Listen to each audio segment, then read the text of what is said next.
ભર ઉનાળે પાણીની વધુ જરૂર હોય છે, પરંતુ તંત્રએ પાટણના સાંતલપુરના કેટલાક ગામોમાં બુદ્ધિનું પ્રદર્શન કર્યું છે।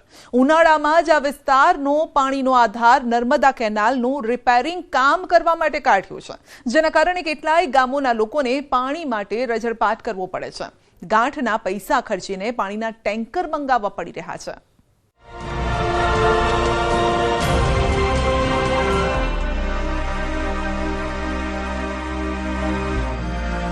खाली केनालो, तरसथी तड़पता लोको, माथे बेडू लईने पाणी माटे रझड़पाट। टेंकर आवे तो पाणी मळे, क्या छे नल से जल योजना? आ छे आपणो पाणीदार गुजरात। दावा दावा दावा, नल से जल योजना थी पाणी पहोंचाडवाना दावा।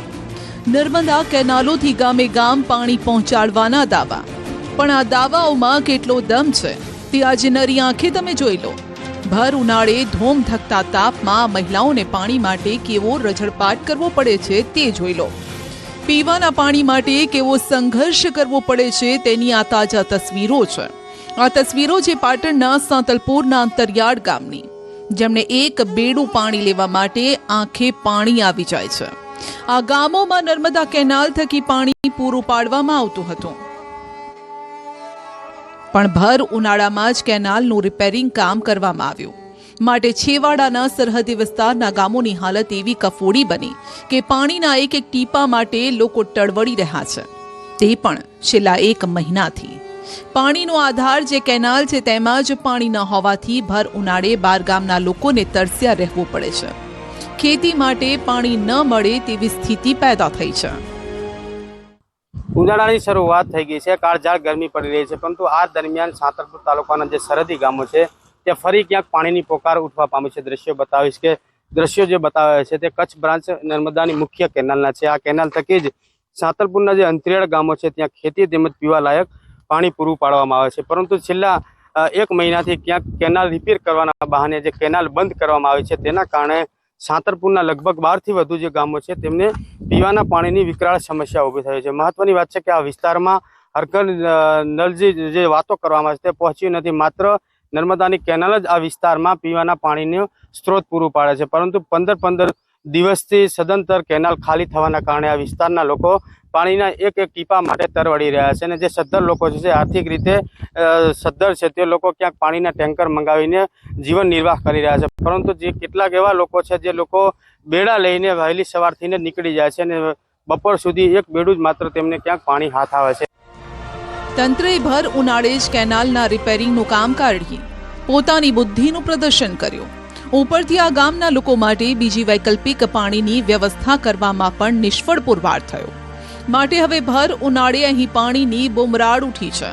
તંત્ર દ્વારા દાવા તો કરવામાં આવે છે કે જિલ્લામાં 100% ઘરોમાં નળથી જળની કામગીરીના દાવા થઈ રહ્યા છે, પણ આંતરિયાળ વિસ્તારમાં વાસ્તવિકતા કંઈક અલગ છે।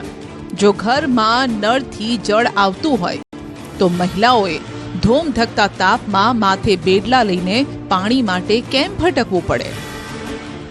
પાણીની તકલીફ વધારે જ છે। વૈશાખ મહિનો આવે ને અમારા કિનાલમાં પાણી હોતું નહીં, અમે તો પાણીની જ માંગ કરી, બીજું કોઈ અમારે જોતું નહીં। પાણી નહીં આવતું, અમારે લગનગાર હોય, છોકરા ના ઉગતું કોઈ નહીં। પાણી બેડું એક ભરી આવી તો એક બેડે શું અમારે થાય? બધું કેટલા વાગે બેડું ભરવા નીકળો? બેડું ભરવા નીકળી 7 વાગે નીકળી તો 8-9 વાગે ઘરે પહોંચી, પાછો 2 કલાક થાય સર, તો પાણી મળતું નહીં। એ કુએમાં થોડું થોડું આવે એમાંથી ભરી પાણી વગર તકલીફ છે। આજે આ ટ્રેક્ટર રેડે સરપંચ ને એમાં પી। પહેલા શેમાંથી આવતું પાણી? પહેલા કેનાલમાં જ પીતા, કેનાલ તો બંધ કરી। કેટલા સમયથી બંધ? લગભગ મહિનો થયો હોય। કેવી તકલીફ પડે અત્યારે? તકલીફની કોઈ વાત જ નહીં, પાણીની મોસમ આવી ત્યારે બંધ કરી નાખ્યું, બસ બેઠા હોય એને તો શું ઓફિસે બેસવાનું, મજા કરવાની। કેટલું પાણી સામે કેટલું મળે અત્યારે? અત્યારે આ સપમાં રેડે આ ટ્રેક્ટર આખો દી હાલે છે। સાંતલપુર તાલુકાના ફાંગલી, એવાલ, જાખોત્રા, બાબરા, બરારા, મઢુત્રા, ચારણકા સહિતના ગામમાં ભર ઉનાળે પાણીની વિકરાળ સમસ્યા જોવા મળી રહી છે। આ ગામોમાં પીવાના પાણી માટે લોકો વલખા મારી રહ્યા છે। મહિલાઓ ઘરકામ મૂકી વહેલી સવારે ગામમાં આવેલ પાણીના સંપે પહોંચી જાય છે। તે સંપમાં ટેન્કર દ્વારા પાણી ઠાલવ્યા પછી મહિલાઓ કલાકો રાહ જુએ છે અને આ રાહ જોયા બાદ મળે છે તો 1 કે 2 બેડલા જેટલું પાણી.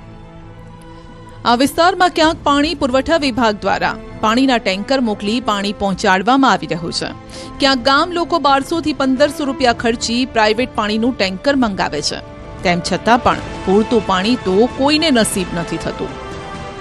પાણીદાર ગુજરાતમાં નળ સે જલની વાતો કરવામાં આવે છે, પરંતુ સાંતલપુર તાલુકાના સરહદી ગામોની વરી વાસ્તવિકતા કંઈક અલગ છે. દ્રશ્યો બતાવે છે તે ફાંગલી ગામમાં છે, જ્યાં છેલ્લા 15-20 દિવસથી પીવાના પાણીની બૂમરાડ ઉઠવા પામી છે. મહિલાઓ એક બેડા માટે ખેતરો કૂદે છે, ત્યારે એક બેડો પાણીનો તેમના હાથ આવે છે. હાલ ગામમાં પાણીના ટેન્કર દ્વારા મહિલાઓ પાણી મેળવે છે, પરંતુ એક ટેન્કર જ્યારે આવે ત્યારે ગામની તમામ મહિલાઓ ટેન્કર પાસે દોડી જાય છે, પરંતુ 2 બેડા લઈને પાણી ભરવા આવે તો માત્ર એક બેડો તેમના પાણીનો હાથ આવે છે. મહત્વનું છે કે આ વિસ્તારમાં વૈશાખ મહિનામાં લગ્નની સિઝન પણ હોય છે, એટલે કે ગામમાં દાનૈયાઓ પણ આવતા હોય છે. એક બાજુ ઘરમાં જ પીવાનું પૂરતું પાણી હોતું નથી, બીજી બાજુ લગ્ન અવસર હોવાથી એટલે પાણીની વિકટ સમસ્યા ઉભી થઈ છે. આ વિસ્તારમાં નર્મદા કેનાલ થકી પાણી પૂરું પાડવામાં આવતું હતું. રોજ બસ આ રીતે ટેન્કરની રાહ જોવાની. જો નસીબમાં હોય તો પાણી મળે. ગરીબ મધ્યમ વર્ગના લોકોને રોજ ગાંઠના પૈસા ખર્ચીને આ રીતે ટેન્કર મંગાવવું પડે છે. ટેન્કર ચાલકો પણ કહી રહ્યા છે કે આ વિસ્તારમાં ટેન્કરની ભારે ડિમાન્ડ છે. પાણીની બહુ તકલીફ છે. આ ટેન્કર આવે છે, આ ટેન્કરથી આમાં નામી જાય, એમાંથી એમ ભરી, એમાંથી કેટલું ભાગ આવે? 2 કલાકે ટેન્કર આવે સામે ગામથી, તો આ પડ્યું હોય પાણી ઉપાડી લે માણસ. પ્રાઇવેટ છે, સરપંચ સાહેબ મૂકે છે. એક ટેન્કરનો કેટલો ભાગ છે? 1500 રૂપિયા છે. આ વિસ્તારમાં પાણીની સમસ્યા બહુ છે. રોજના કેટલા લોકોના ફોન આવે પાણી માટે? બહુ ફોન આવે છે. શું કહે છે? પાણી આપો, એમ ટેન્કર નામમાં જવા જોઈએ છે. પછી વડો કરે પહોંચી નહીં વળતા, લોકો આમ રાડ કરે, પાણીની બહુ રાડ કરે છે. આ વિસ્તારમાં નર્મદાની મુખ્ય કેનાલ થકી પીવાનું પાણી પહોંચાડવામાં આવી રહ્યું છે, પરંતુ કેનાલ રિપેર કરવાની કામગીરીના કારણે કેનાલમાં પાણી બંધ કરવામાં આવતા કેનાલ સાવ કોરી ધાકોર છે. તંત્ર દ્વારા પીવાના પાણીની યોગ્ય સુવિધા ન કરાતા ગામ લોકોને આ સમસ્યાથી ઝઝૂમવું પડે છે. એક બાજુ સાંતલપુરના ચોરાડ વિસ્તારમાં આહિર અને રબારી સમાજમાં લગ્નની સિઝન ચાલી રહી છે, બીજી બાજુ પાણીની સમસ્યા. લોકો પણ તંત્ર સામે ભારોભાર રોષ વ્યક્ત કરી રહ્યા છે. ગામ લોકોનું કહેવું છે કે દર વર્ષે ઉનાળાની શરૂઆતમાં જ કેનાલમાં પાણી બંધ કરવામાં આવતા ભર ઉનાળે પાણીને લઈને હાલાકી વેઠવી પડે છે.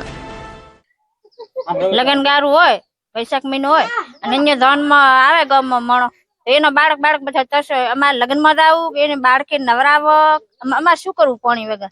અને વોટ લીધા ટાણે થોડા આવે છે, ગાડી અહીંયા નાનતે તો મતદાન હોય ને ત્યારે વોટ દેવા જ નથી. સામે સાહેબ એમને ફાડી નાખવા, હરગાવી નાખવા હે ને હામી સાથી. પાણી ક્યાંથી ભરવા? અત્યારે પાણી અમે ભરી શકીએ ધાડેથી. એક ટેન્કરના રૂપિયા દી 1200 રૂપિયા અમારે ક્યાંથી કમાઈને ભેરા કરવા? એક ટેન્કર માં 10 દી નહીં હાલતો. પાણી રાહ જોઈએ. કેવી તકલીફ પાણી વગર? પાણી તકલીફ બહુ. આ ઉંમરે તો આરામ કરવાનો હોય, પાણી ભરવા જાવ. આ ઉંમરે આરામ કરવાનો, પાણી ભરવા જાવ દે. સરકાર મિલતો નથી, શું પીવું અમારે? અમારે છોડીઓથી ઘરે જઈ ભર્યું પાણી તમારે પીવું જોઈએ ને. 1 કિલો ચા 7 વાગે જાય ને 12 વાગે ભરીને આવી. સાંતલપુર વિસ્તાર ખેતી અને પશુપાલન પર નપતો વિસ્તાર છે. ઉનાળામાં લોકોને પીવાનું પાણી નસીબ નથી થતું તો પછી પશુઓને અને ખેતીમાં કેવી રીતે પાણી આપવું તે જટિલ પ્રશ્ન ગામના લોકોને સતાવી રહ્યો છે. કેમ કે ટેન્કર આવે તો હવાડા પાણીથી ભરાય, હવાડા જ ખાલી હોય તો પશુઓ ક્યાંથી પાણી પીવે? 10-15 વર્ષથી બિલકુલ પાઇપલાઇનનું પાણી આવ્યું નથી. આ ગામ જે છે એ કેનાલ આધારિત છે. ઉનાળો જ્યારે આવે ત્યારે કેનાલ બંધ કરી દેવામાં આવે છે, તો ગામમાં પીવાના પાણીની બહુ ભયંકર પરિસ્થિતિ છે. તેમજ આ ગામની અંદર 1000 ઉપરાંત પશુધન પણ છે, 1600ની જનસંખ્યા પણ છે, પણ અત્યાર સુધી અમારા ગામને પીવાનું પાણી ક્યારે ચોખ્ખું મળ્યું નથી. કેનાલમાં આવે ત્યારે પણ રિફાઇન કર્યા વગરનું પાણી ગામ લોકો એમને એમ પીવે છે. બીજું કે જજામ ગામે જ્યારે ટાંકી બનાવવામાં આવી 2 કરોડના ખર્ચે, ત્યારે એમ કહેવામાં આવતું હતું કે આ 7 ગામોમાં આમાં રિફાઇન કરીને પાણી અપાશે, પરંતુ સોફાનો ગાંઠિયો જ છે. આજ નથી રિફાઇન કરવામાં આવતું કે નથી પૂરતું પાણી ફાંગલી ગામને મળતું. નર્મદાનું પાણી છેવાડાના ગામો સુધી પહોંચે તે માટે કેનાલનું નેટવર્ક સ્થાપવામાં આવ્યું, પણ જો કેનાલમાં ઉનાળામાં જ પાણી ન મળે તો પછી આ કેનાલો શું કામની? નળ સે જળ જેવી યોજનાઓ કાગળ પર જ રાખવાની હોય તો પછી આવી યોજનાઓ શું કામની?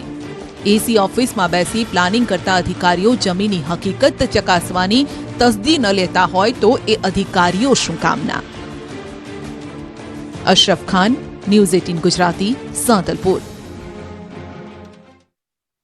ગુજરાતના દરેક વ્યક્તિ માટે આ સમાચાર મહત્વના છે. એકલવાયુ અને વૃદ્ધ દંપતીઓ એકલા રહેતા હોય તેવા લોકો માટે આ સમાચાર ખાસ છે. સુરતમાં બનેલો એક બનાવ દરેક માટે લાલબત્તી સમાન કિસ્સો છે.